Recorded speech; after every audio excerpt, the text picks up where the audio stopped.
Magandang araw mga kaibigan. Bigyan natin ng reaction opinion itong post ng ABS-CBN News.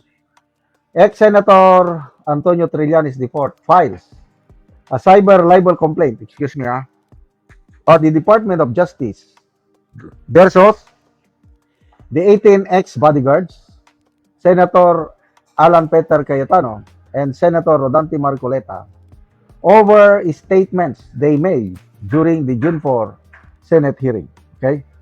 So, yung June 4, yun yung pinigilan sana.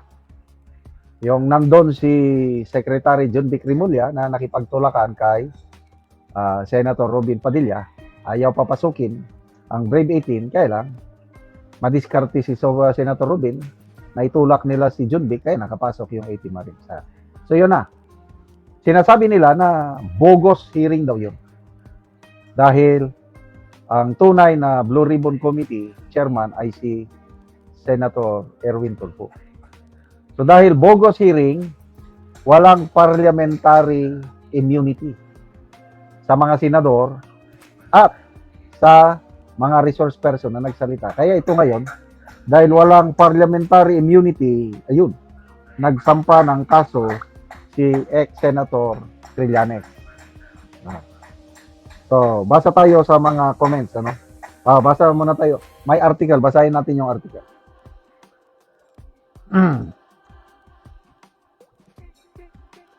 Ex-Senator Trillanes filed Thursday. So, kung Thursday ngayon.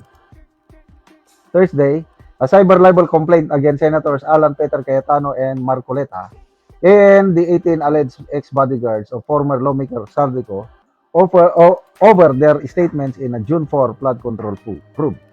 During the proceedings led by Cayetano and Marcoleta, alleged bagmen accused more officials of receiving suitcases of supposed kickbacks from flood control projects. Sabi ni Trillanes, ito ay ukol doon sa kanilang rogue or fake Blue Ribbon Committee hearing na ginawa nila, at because of that, wala silang parliamentary immunity.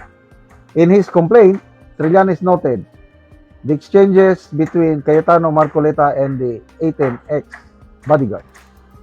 Last March, Trillanes also filed a cyber libel complaint against the 18 ex-bodyguards following their press conference. Suitcases of cash allegedly given to the former lawmaker and other individuals such as mamamayang Liberal Representative Laila de Lima.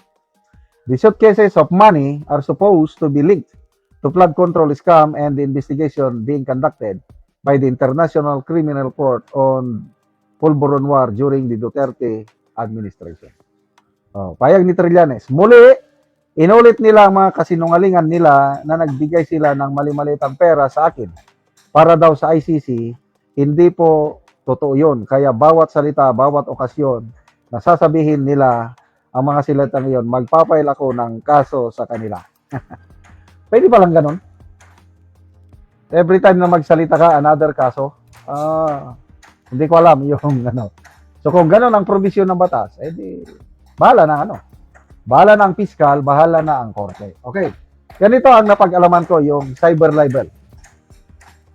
Sino bang nagsabi? Isang abogado eh. Ang dami nang nasampahan ng cyber libel dito sa atin. Kaya lang ang conviction kakaunti. Ang isa lang sensational case ay si Rappler CEO Maria Risa. Dahil na-convict siya sa cyber libel, convicted siya sa RTC, in-affirm ng Court of Appeal, ngayon nasa Supreme Court on appeal.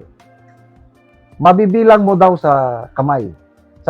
Sa dami nang naisampa na kaso, kailang mahirap daw makonvict sa kasong cyber libel dito sa Pilipinas. Nabasa ko yan, paliwanag ng isang abogado. Dahil mahirap daw patunayan ang cyber libel. Kaya siguro, walang takot itong sina Attorney Baligod, Brave 18 Marines, salita ng salita. Kasi dahil abogado si Attorney Baligod, alam niya yung in and out o yung ano ng batas na yan. Ang alam ko na sa opinion ko lang Yung isinampa ni, sino bang nagsampa? I think si General Anyo. Nagsampa siya sa Brave 18 Marines, laban sa Brave 18, yung violation ng Article 154 ng Revised Penal Code. False publication and false utterances or parang fake news. Yun ang unang isinampang kaso ni General Anyo. Nako, kaibigan ko, sinampahan yan ng ganyang kaso. Madaling na-dismiss. Bakit? Ang provision ng, ano na yan, yung Article 154. Sabal, itong mga Brave Marines, nagsalita ng fake, hindi totoo laban kay General Anyo.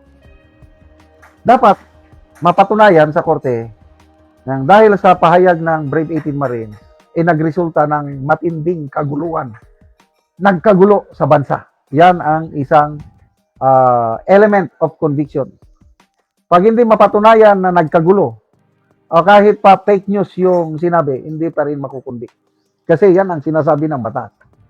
Ang tanong, yung pag-akusa ng mga Brave 18 Marines na nagbigay sila ng paper bag kay General Anyo, nagresulta ba yun ng kaguluhan? Pag hindi yun mapatunayan ng prosecution, wala. Kaya dito rin sa cyber libel, mahirap makonvict daw ng cyber libel sa bansa according sa isang abogado na nakalimutan ko na kung sino yan. Salamat mga kaibigan sa inyong pagsubaybay sa channel nito. Nakakatulong kayo ng malaki sa tribong Talanding ng Bukidnon dahil ang sweldo natin sa channel na ito is pantulong po sa tribo. Namimigay tayo ng libreng yero at pako para makapagpatayo naman sila ng mas maayos na tirahan. Panoorin nyo ang video nito. Ni ang tabangan na mo gero. Maratot karon. So muna ni ang gero nga ang ihasag.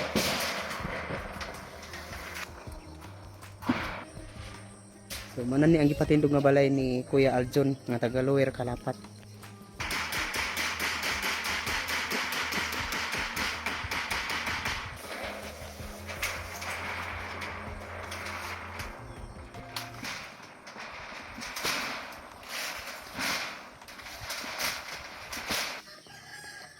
Duyo ko manggot itak. Abiki.